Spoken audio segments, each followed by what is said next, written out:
राधे राधे, जय श्री कृष्णा।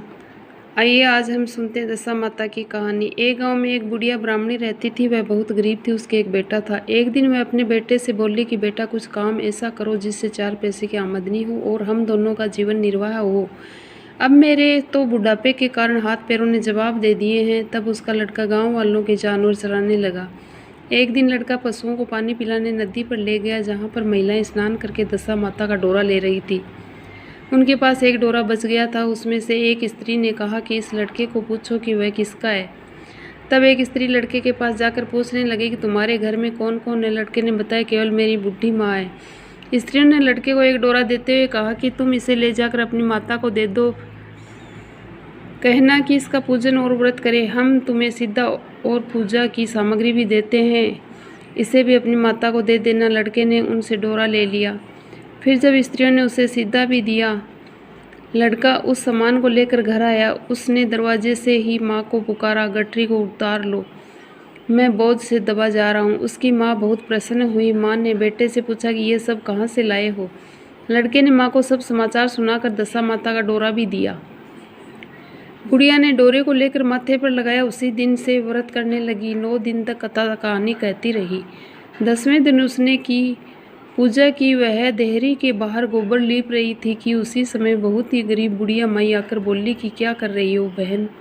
उसने जवाब दिया कि आज मेरे घर दशा माता का पूजन है, इसलिए लीप रही हूँ। तो बुढ़िया रूपी दशा माता ने कहा कि मुझे बहुत प्यास लगी है, थोड़ा सा पानी पिला दो। इस पर लड़के की माता बोली कि मैं तो मिट्टी के बर्तन में पानी पीती हूँ, मेरे यहाँ लोटा लुटिया नहीं है, तुमको पानी किस में भर के दूँ। एक कटोरा ही मेरे घर पर है, पता नहीं वह कहाँ पड़ा होगा, जरा तुम ठहरो, मैं कटोरी लेके आती हूँ, तब तुमको पानी पिलाऊंगी। बुढ़िया हाथ धोकर अंदर कटोरी लेने गई। इसी बीच दशा माता, जिन्होंने बुढ़िया का रूप धारण कर रखा था, उसके मटके रखने की जगह पर सोने का घड़ा रखकर अंतर ध्यान हो गई। बुढ़िया कटोरी लेकर मटके के पास गई। वहाँ सोने का घड़ा देखकर घबराई और मन ही मन सोचने लगी कि मुझ पर बुढ़ापे में चोरी का नाम लगेगा, मैं चोर कहलाऊंगी। वह इस चिंता में दशा माता रूपी बुढ़िया को खोजने लगी। तब तक उसका लड़का भी घर आ गया।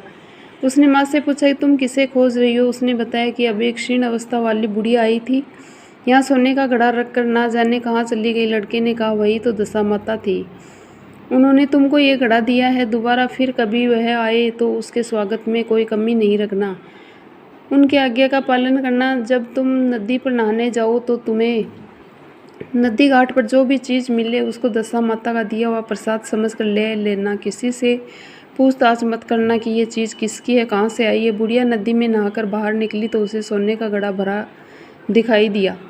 उसके पास ही अच्छे वस्त्र रखे थे। बुढ़िया ने कपड़ों को पहन लिया और घड़े को हाथ में लेकर चलने की तैयारी की। 4 कहार एक डोली लेकर उसके पास आए। कहार ने उसे डोली में बैठने को कहा। बुढ़िया जब घर पहुंची तो उसने देखा कि वहाँ एक आलीशान महल खड़ा है। बुढ़िया महल के अंदर गई। वहाँ उसने श्रद्धापूर्वक भक्ति भाव से दशा माता के डोरे का पूजन किया। हाथ जोड़कर वरदान मांगा कि जिस प्रकार तुमने मुझे संपत्ति दी है, उसी प्रकार मेरे घर में एक सुशील बहू और आ जाए, तभी वह ये सब शोभा देगा। कुछ दिनों बाद लड़के का विवाह हो गया। बहुत ही सुंदर सुशील बहू बुढ़िया के घर आई। बुढ़िया ने दोबारा दशा माता से वर मांगा कि जैसे मेरे बहू बेटे सुशील और सज्जन, उसी प्रकार एक पोता पाऊँ। कुछ दिनों बाद बुढ़िया माई के यहाँ पुत्र रूपी रत्न पैदा हुआ। एक दिन बुढ़िया माई ने अपने बहू को पास बिठाकर समझाया कि मेरी ये सब संपत्ति दशा माता से प्रदान हुई है, उन्हीं की कृपा से तुम इस घर में आई हो। मेरे नहीं रहने के बाद यदि कोई मेले कुचेले कपड़े धारण किए बुढ़िया तुम्हारे घर पर आए तो उसे आंचल की छोड़ से पोंछ डालना, घिन मत करना, उनसे प्रार्थना करना, ये सब आपका ही दिया हुआ है।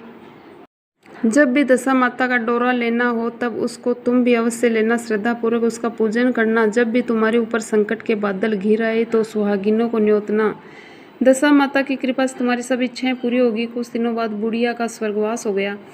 दशा माता ने सोचा कि बुढ़िया के घर चलकर देखना चाहिए कि उसकी बहू सास के वचनों का पालन करती है या नहीं।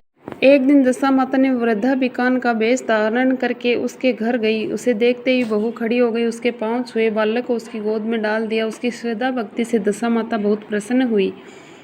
उन्होंने आशीर्वाद दिया कि तेरी धर्म बुद्धि है, भगवान तेरा सदैव कल्याण करेंगे, भंडार भरपूर रखेंगे, तू जो भी इच्छा करेगी वह तुझे अवश्य प्राप्त होगा। दशा माता ने जैसी कृपा बुढ़िया ब्राह्मणी पर रखी वैसी ही कृपा भक्तजनों पर भी बनाए रखना। बोलिए दशा माता की जय हो। तो दोस्तों, आपको ये कहानी, ये जानकारी अच्छी लगी हो तो प्लीज़ लाइक करें, कमेंट करके हमें प्रोत्साहित करें और हमारे चैनल को सब्सक्राइब करें। धन्यवाद।